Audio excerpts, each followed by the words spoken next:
Olá, sexto ano, bom dia! Bem-vindo a mais essa semana aqui de aulas, de videoaulas no YouTube.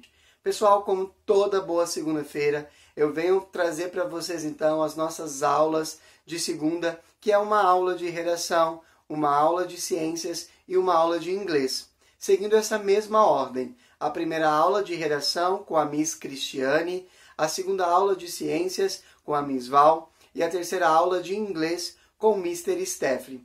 Guarde as suas dúvidas para que você possa conversar com os professores nas lives que acontecem durante toda a semana.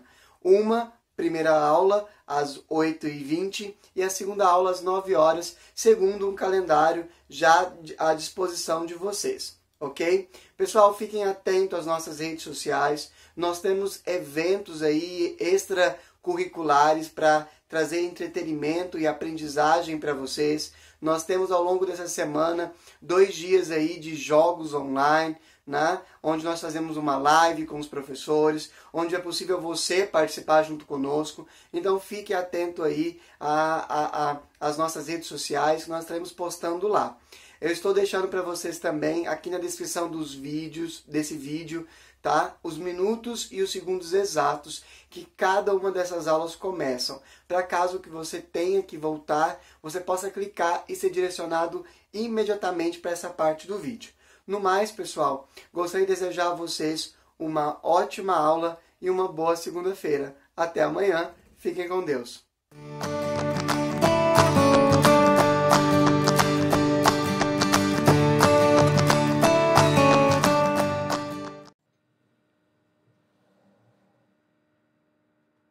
Bom dia, sexto ano, tudo bem com vocês? Espero que esteja tudo ótimo. Hoje, segunda-feira, dia 8 de junho, nós já estamos aí na segunda semana de junho. Para quem tá ansioso aí para chegar às férias, tá chegando. Mas antes, né, de chegarmos aí nesse momento aí de férias, nós ainda temos algumas coisas para serem feitas e alguns conteúdos aí a serem estudados. E um deles é o História em Quadrinhos. Com certeza vocês já estudaram esse gênero textual em outro momento aí da vida escolar de vocês. Então vocês já têm um conhecimento prévio, ou seja, vocês já conhecem algumas características. E hoje eu estarei mostrando aí a questão da conceituação, né, algumas particularidades presentes aí nas histórias em quadrinhos. Vou exemplificar, né, ou seja, vou colocar aí alguns exemplos aí de histórias em quadrinhos que são famosas, né, que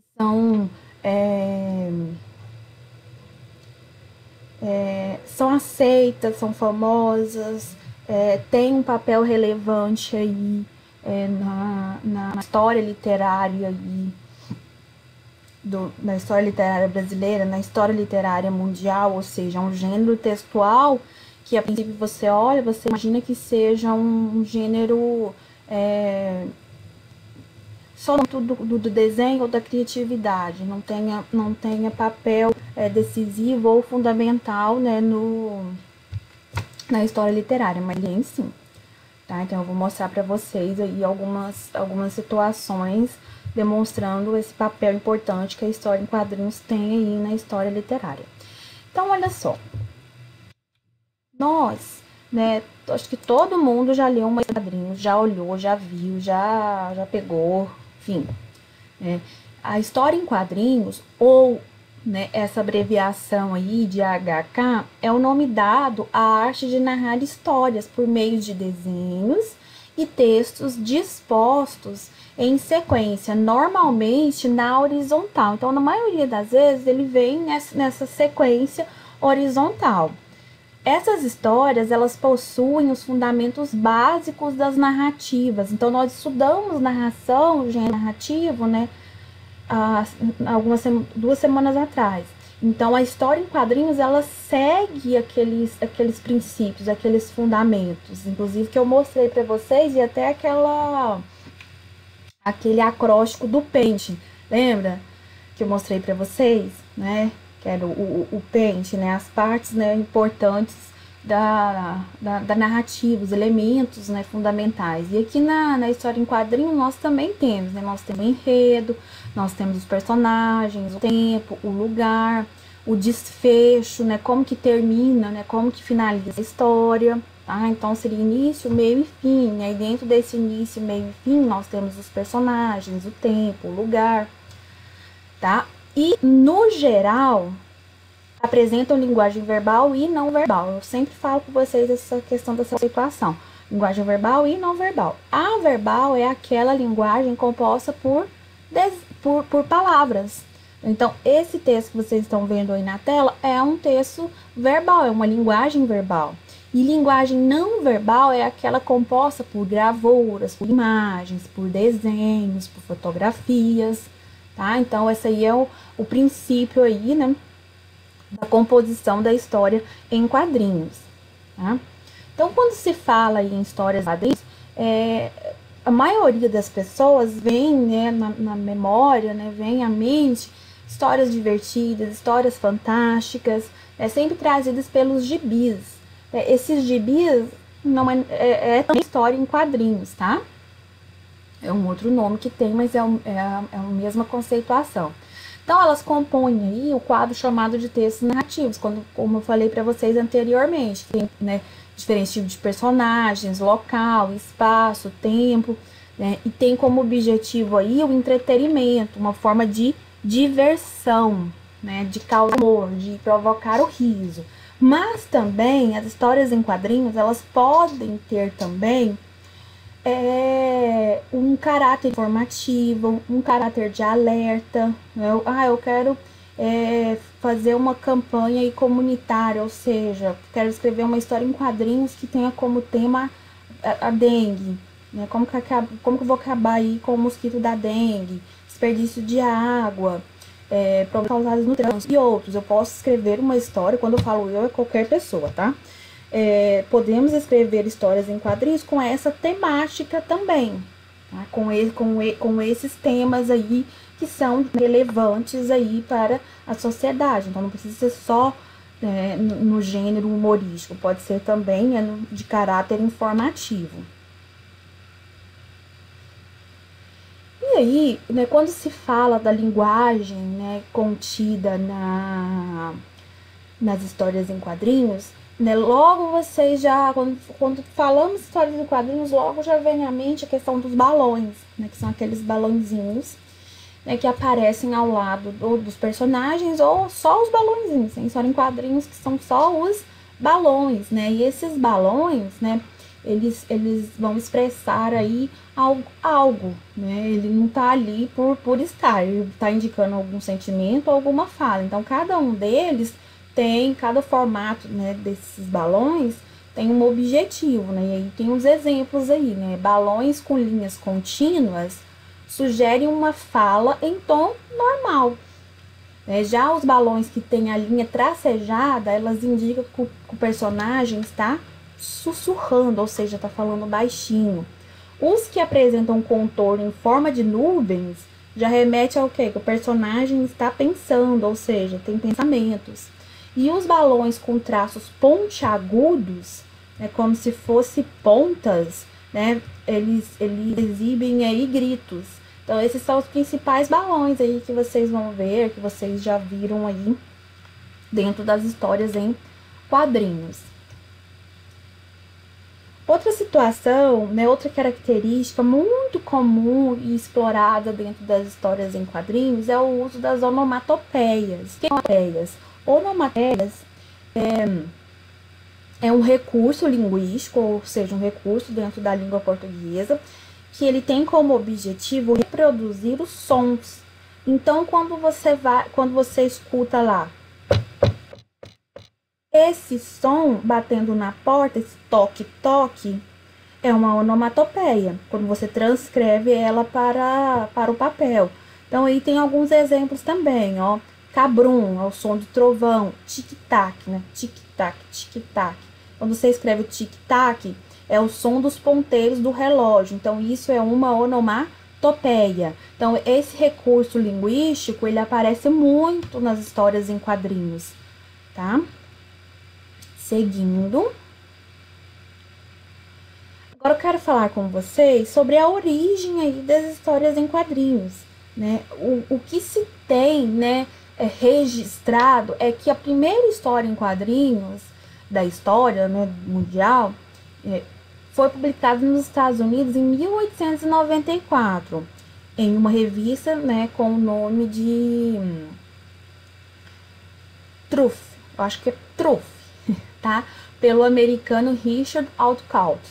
Meses mais tarde, o jornal New York World começou a publicá-la oficialmente. Então, a data, né, que se tem aí como início aí, né, da história em quadrinhos é essa aí, provavelmente 1894, né, nessa revista chamada Truth, né, pelo americano Richard Outcault. Né, e aí, depois de alguns meses, um jornal de grande circulação, que é, né, na época o New York World, começou a publicá-la oficialmente, ou seja, periodicamente. E aí, tem ao lado aí a imagem aí, né, uma imagem dessa história em quadrinhos aí, né, da Yellow Kid. Então, tem um garoto aí, provavelmente em cima de um cão ou de um lobo, e, né, ele tá aí com a cara meio assustada, né, um desenho, né, a origem da história em quadrinhos. Essa é uma capa de um livro que conta essa história, tá, essa passagem, né, esse início aí das histórias em quadrinhos. Então, essa é a capa do livro. Essa história em quadrinhos, né, que o Richard publicou, né, ela chamava The Yellow Kid e narrava as peripécias de uma criança que vivia nos guetos de Nova York. Ou seja, o que é gueto? Aquelas ruelas, aquelas ruas mais afastadas, tá? E ele sempre estava vestido com a camisola amarela, não era nem camiseta, era uma camisola, tá? A personagem, o personagem comentava numa linguagem bastante coloquial e trazia reflexões acerca da sociedade de consumo e questões raciais e urbanas. Então, esse início aí, né, desse gênero textual deu-se aí, né, nos Estados Unidos e contava a história aí desse Yellow Kid, né, um garoto vestido com uma camisola amarela, e o foco principal dele aí não era nem o humor, como eu falei para vocês anteriormente. O foco dele aí é fazer reflexões sobre a questão do consumismo, questões raciais e questões urbanas, já que ele estava, né, em Nova York, uma grande metrópole, uma cidade, né, gigantesca, uma das maiores do mundo. Seguindo. Agora vamos falar um pouquinho sobre o Brasil, né? Aqui no Brasil, a primeira revista em quadrinhos que tem notícia, ela se chamou O Tico Tico, e ela foi publicada em 1905 pelo periódico, ou seja, por um jornal, né, pelo um jornal que era mensal, né, chamado O Malho. Idealizada pela artista Renata de Castro, ela foi influenciada pela história em quadrinhos francesa La Semaine de Suzette e teve como personagem mais popular o garotinho Chiquinho. Essa história em quadrinhos aí, La Semaine de Suzette, conta uma história aí, né, mais ou menos uma história de uns amigos, né, e aí eles, né, brincavam, eles andavam pela cidade, e aí o Radicat se inspirou nessa história em quadrinho francesa. Mas foi só em 1960 que o povo brasileiro, né, o público brasileiro, teve um gibi, né, ou seja, uma história em quadrinho inteiramente colorido, ou seja, tudo, porque antes era tudo em preto e branco, aí já começou uma era do colorido. E aí era a turma do Pererê, do cartunista Ziraldo, né, tá vivo até hoje. Aí o gibi apresentado foi pela editora O Cruzeiro, que trazia personagens inspirados, aí cortou, gente, do folclore brasileiro. Então ele se inspirou no folclore brasileiro para escrever essa publicação dele, tá? Essa turma do Pererê. Então tem até a imagem aqui, ó. Nós temos aqui como foco principal aqui o Saci Pererê, né, que ele faz parte aí do nosso folclore brasileiro. E aí nós temos animais aqui também que fazem parte da nossa fauna, tá? Tartarugas, a onça pintada. Seguindo.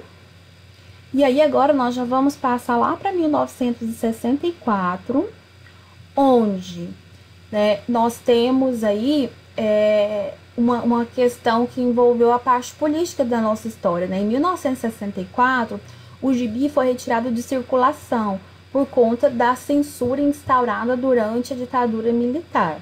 Então, e aí só voltou a ser publicado em 1975. Então, oficialmente não poderia ser publicado nenhum tipo de gibi, nenhum tipo de história em quadrinhos. Ele foi abolido durante esse período aí de ditadura. E aí, né, foi também na década de 60 que surgiu a história em quadrinhos mais conhecida no Brasil, que é a Turma da Mônica. A Turma da Mônica marcou gerações, né? Ela foi criada aí pelo Maurício de Souza, que também está vivo. A revistinha fez tanto sucesso que hoje é publicada em mais de 40 países e traduzida em 14 idiomas. E aí tem uma imagem aí da evolução, né, do desenho gráfico aí, né, da imagem da Mônica, de 1963 até 2013. Então ela passou aí por algumas mudanças, né? As cores continuam as mesmas, a estrutura também é a mesma, mas tiveram algumas modificações, principalmente na feição dela, né? No rosto dela, né? Aparecem umas modificações, ela era mais emburrada, né? Hoje ela já tá bem feliz, né? Sorridente, continua com o dentão, o vestido vermelho, o coelho, tá? Agora eu quero mostrar para vocês alguns exemplos de histórias em quadrinhos aí, né, famosas pelo mundo afora, né? Então elas estão presentes aí no mundo e com vários personagens aí importantes, né, emblemáticos, né? Ou seja, passam de geração para geração, né? E um desses personagens é a Mafalda. Muita gente acha que a Mafalda é uma história em quadrinhos brasileira. Mas não é, ela é do cartunista argentino Quino, e data aí do ano de 1964. Nessa tirinha, a garota de aproximadamente 6 anos de idade, ela possui um pensamento reflexivo e questionador. Então ela tá sempre questionando, tá sempre perguntando, tá sempre querendo saber algo sobre o mundo, sobre as coisas que a cercam. E ela sempre traz um ponto de vista humanista, ou seja, um ponto de vista assim que ela se coloca no lugar do outro, tá? E aí a Mafalda, ela é conhecida, lógico, em toda a América Latina, né? Aqui no Brasil ela é muito conhecida, e na Europa. E aí, nos países europeus, ela é um símbolo da cultura argentina. Então, quando vocês forem estudar ou forem visitar algum país da Europa e passarem por alguma livraria e comentarem sobre a Mafalda, eles automaticamente já colocam em paralelo, eles já colocam a história, né, da Mafalda, o personagem Mafalda, diretamente ligada com a cultura argentina, tá? Outra história que é muito famosa é a do Calvin, né? E aqui no Brasil é chamada Calvin e Haroldo do Brasil, né? Foi criada em 1985 pelo americano Bill Watterson. As tirinhas foram exibidas em jornais até o ano de 1995. Nela, né, nós temos aí como personagem o Calvin, que vive maiores aventuras da vida dele. E tem uma amizade profunda pelo Haroldo, né, pelo tigre. E aí muitas pessoas não sabem, mas na realidade o Haroldo, ele é um bicho de pelúcia. Ele não é um animal que tem vida própria, né, que tem sentimentos e tudo. Isso dentro do âmbito ficcional, dentro dos textos não reais. Ele é um bicho de pelúcia, só que ele vive as aventuras da vida dele, né, o Calvin, com Haroldo, né, com esse tigre de pelúcia. E para fechar aqui, nós temos aí também, né, existem vários gêneros de quadrinhos. Nós temos aí gênero infantil, nós temos aí gênero voltado aí para humor, nós temos aí gêneros voltados aí para questão de crítica social, que eu não coloquei nenhum específico, só aquele primeiro lá dos Estados Unidos. E aí nós temos também, né, uns que são mais populares aí, né, que é a história em quadrinhos de ação ou aventura, que apresenta aí como protagonistas, né, os super-heróis, né, tanto é que, né, existem vários filmes e sequências de filmes sobre esses personagens que apareceram primeiro nas histórias em quadrinhos para depois irem para o cinema. Muita gente acha que apareceu primeiro no cinema para depois ir para os quadrinhos, mas não, foi o contrário. Quadrinhos primeiro, depois cinema. Então, Superman, o Homem-Aranha, Capitão América, e vários outros aí, né? E aí, coloquei como exemplo aí, né, as editoras aí mais conhecidas a nível mundial desse tipo de quadrinhos, que são americanas, né, que é a Marvel Comics e a DC Comics, que são, né, responsáveis aí por essas publicações aí desses heróis. Então, todos os direitos autorais dessas histórias pertencem a essas editoras, ou seja, eles são milionários, incalculável, não dá nem para calcular aqui agora, imaginar, né, quanto valem essas empresas, né, porque são personagens mundialmente famosos. E como proposta de exercício aí, meninos, tem-se aí uma proposta de produção de história em quadrinhos que vocês estarão produzindo. Então eu vou deixar para vocês, já está disponível na verdade, esse documento aqui, essa folha de atividade. Então, dia 8 de junho de 2020, história em quadrinhos. Então, você vai elaborar uma história em quadrinhos. Depois de tudo isso que nós falamos, tudo que vocês conhecem sobre história em quadrinhos, sobre a aula, sobre os slides que eu mostrei, você vai elaborar, vai criar uma história em quadrinhos que tenha como tema aí a Covid-19 e o isolamento e as aulas online. Então, você vai construir aí uma história que tenha como tema Covid-19, isolamento e aulas online. Então, você vai criar uma história com essa temática aí. Aí, criou a história, vai lá no Google Classroom e coloca ela lá, posta ela lá para que eu possa baixar aqui no meu computador e corrigir, tá bom? Então, essa foi a nossa aula de hoje. Uma ótima semana para vocês, tudo de bom. Qualquer dúvida, qualquer situação aí vocês precisem aí para resolver exercícios ou de conteúdo, eu estou à disposição. Um abraço para todos, tudo de bom e até a próxima aula. Tchau, tchau.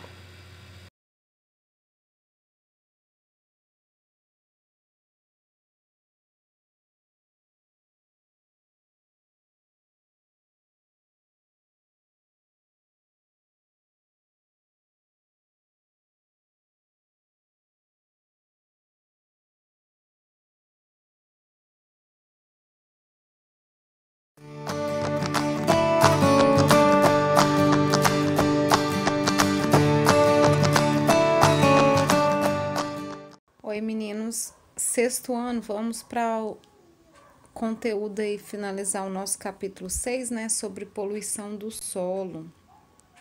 O que é poluição do solo, né? Então, vamos relembrar que o solo é uma formação natural, né, da crosta terrestre. É o solo, né, que vai permitir o desenvolvimento do vegetal e ele compreende 29,2% da superfície da terra. O solo, né, ele tem um elemento, ele é utilizado, né, como um elemento de fixação e nutrição da vida vegetal. Pode ser para fundição de prédios, né, que é para as construções em geral, utiliza as áreas, né, para construção. Quando eu falo fundição de prédio, gente, são os edifícios, tá? E da construção em geral são as outras demais construções. Fornece minerais para valor econômico, como a bauxita, o ferro, o zinco e outros aí. Além dos combustíveis fósseis e a água. O que é a poluição do solo, né? A poluição do solo, né, é uma das formas de poluição e ele afeta a camada mais superficial da crosta terrestre. Essa poluição, ele traz malefícios, né, de forma direta e indireta à vida humana, à natureza e ao meio ambiente. A poluição do solo, ela tem duas origens, a poluição urbana e a agrícola. A poluição urbana, ela é dividida em 3 tipos, tá? São os resíduos sólidos, que são antigamente a gente falava de lixo, né? Hoje é chamado de resíduos domésticos. e o descarte dos aterros sanitários, né? Então, esses resíduos domésticos, eles vão para o aterro sanitário, mas muitas vezes são jogadas, né, na rua, em lotes baldios. Os resíduos líquidos, que são os dejetos humanos, né? Que é o que compreende que os lugares que têm rede de esgoto vai para a rede de esgoto, e eles podem causar doenças como a verminose em locais que eu não tenho rede de esgoto. E temos os resíduos perigosos, né, que são aqueles resíduos de origem médica, né, de consultórios odontológicos, as lixeirinhas brancas que vocês veem com símbolo preto, ele é de lixo contaminado, então são de lixos hospitalares, né, consultórios médicos, resíduos biomédicos, e nós temos os resíduos químicos de origem industrial. A poluição do solo, como eu já falei para vocês, nós temos duas origens, a urbana e a agrícola. A urbana com descarte de lixo em geral e a agrícola com o uso de agrotóxicos, pesticidas e entre outros. A poluição de origem urbana, né? Nas áreas urbanas as pessoas jogam lixo na superfície sem o devido tratamento e aí acaba poluindo o local, atraindo insetos, né? E esses insetos são causadores de doenças que vai levar para as casas das pessoas. Os resíduos sólidos urbanos, gente, eles trazem vários problemas, tá? Quando eles não são coletados, eles são lançados, né, indevidamente perto dos cursos d'água e acaba trazendo risco à saúde coletiva. Então, a poluição acaba poluindo o solo e as águas, né, tanto as superficiais quanto as subterrâneas. Em locais também, nós temos cidades em pleno século XXI que não há tratamento de lixo, né, nem o tratamento de esgoto, não dá a disposição final adequada ao lixo. Nós temos também, né, a disposição final dos resíduos sólidos especiais, como os do serviço da saúde, o da construção civil, que é de demolições, eletroeletrônicos, pilhas, baterias, né, computadores antigos, pneus, lâmpadas, tudo isso não tem um descarte, então acaba que mistura com lixo comum. E isso acaba, mesmo indo para o aterro sanitário, acaba poluindo, né, o solo e depois os cursos d'água. Os principais poluentes, né, nós temos aí urbanos, tá? Nós temos o lixo doméstico e o industrial e o esgoto doméstico e o industrial. Na zona urbana, na zona rural, desculpa, eu tenho os resíduos de pecuária, né? E os adubos, herbicidas e pesticidas. A poluição de origem agrícola, né, é a contaminação do solo. Ele vai contaminar o solo nas áreas rurais e dá-se, sobretudo, pelo uso indevido, indiscriminado de agrotóxicos. Recentemente foi preso uma carga muito grande de agrotóxico vinda do exterior, não me lembro agora o país, que são agrotóxicos proibidos, né, no Brasil. A poluição rural é por fertilizantes sintéticos. Nós vimos, né, que nós temos adubos, né, orgânicos e os sintéticos, só que nesse caso aqui, os fertilizantes, eles não são adubos, tá? Os defensivos agrícolas, né, que são os inseticidas, e os herbicidas. Esses nominhos aí dentro aí são nomes da composição, que são os que causam contaminação do solo e a salinização. As consequências da poluição do solo, né? Uma das principais consequências é a morte de animais e plantas. O ser humano, né, que também é afetado porque ele utiliza, né, de produtos químicos na agricultura e a água acaba sendo contaminada, né?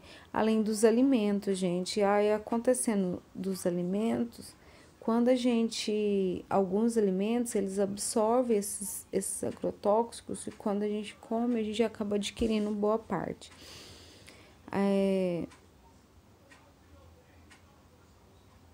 Aí eu tenho duas imagens, uma de animais mortos, né, devido à poluição do solo, e a outra mostrando a poluição do solo em lotes vagos, né, baldios, em regiões urbanas.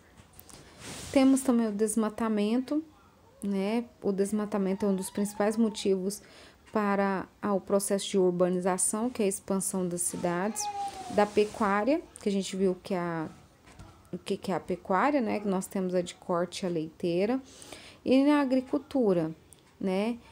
Nós temos o desmatamento, ele traz danos à fauna, à flora, né, também, alterações no clima, alterações no regime de chuvas, intensificação dos processos erosivos, o assoreamento de rios, causa a desertificação também de regiões. O que é a desertificação? Né, com a prática indiscriminada, né, da agricultura, pode gerar uma desertificação, que é o solo perder os seus nutrientes, ele vai se tornando um solo mais arenoso, perde seus nutrientes, tá? E aí, a causa dessa desertificação é a monocultura associada com o uso de agrotóxico, que vai empobrecendo o solo. E aí causa a erosão e a lixiviação, que vai resultar na perda desse solo. Tá? Os efeitos, eles são elencados como ambientais, porque eles vão trazer danos para a fauna e para a flora, e também sociais, né? Porque vai prejudicar a subsistência. Eu quero que vocês façam as atividades do livro, da página 69 e 70. O exercício número 3, da página 70, ele tá falando lá sobre a questão das minhocas. Aí vocês vão pesquisar para mim sobre a importância da minhoca para o solo, e aí vai resolver essa questão no livro, vai fotografar só a número 3, que eu quero, com as suas respostas lá, e vai postar na plataforma. Eu vou abrir um espaço lá, não é para postar no mural, gente, tarefa minha não se posta no mural, tá? Eu nem olho as tarefas minhas que estão no mural. Então, eu vou abrir um espaço lá, vou colocar exercício número 3 da página 70. Ele tem o valor de 1 ponto, vai me postar lá. Essa nota já é para compor sua média do segundo bimestre, tá ok? Beijos e até mais.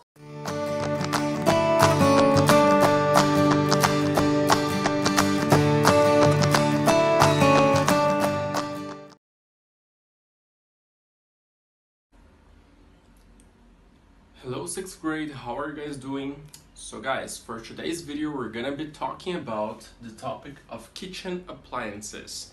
Então na aula de hoje, no vídeo de hoje, nós vamos estar trabalhando com kitchen appliances, que significa, digamos assim, os utensílios que nós temos na cozinha, que nós utilizamos ali no dia a dia da cozinha, beleza?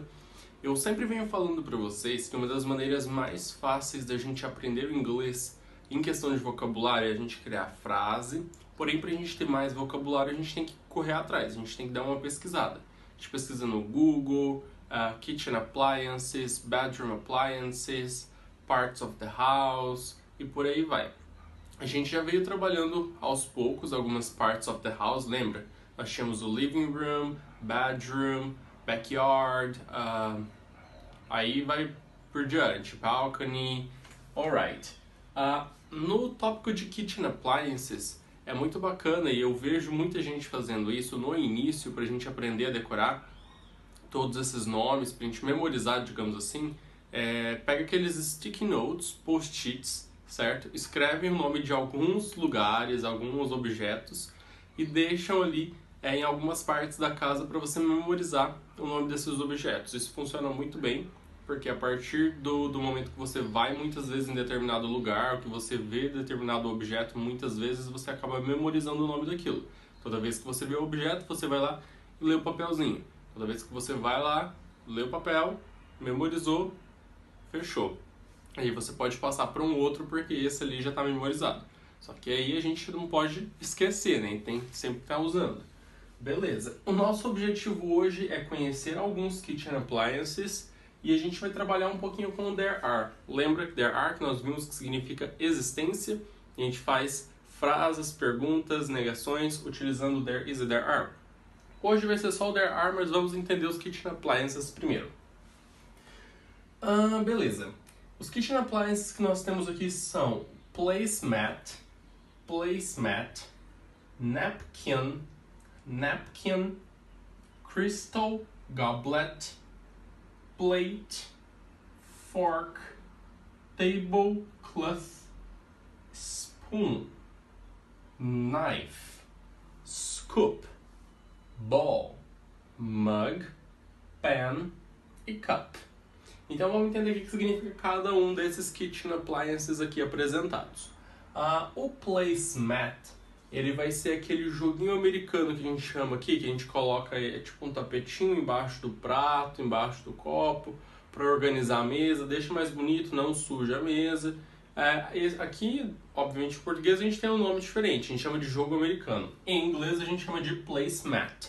Mat em si significa tapete, tipo tapete de porta, seria um doormat.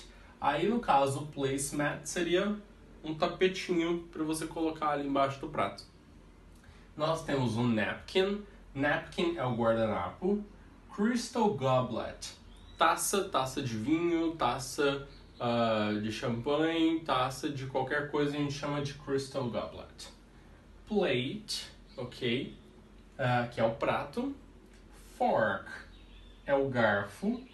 Tablecloth, tudo que significa cloth refere-se a algum vestuário, digamos assim, ok? E referindo-se à mesa, qual seria o vestuário da mesa? O forro da mesa, certo? Então, tablecloth é o forro de mesa. Spoon, colher. Knife, faca. Scoop, scoop pode ser tanto um ice cream scoop, que é aquela colher de pegar sorvete, certo? Ela tem uma voltinha, faz um scoop. Scoop em si significa tipo cavocar, certo?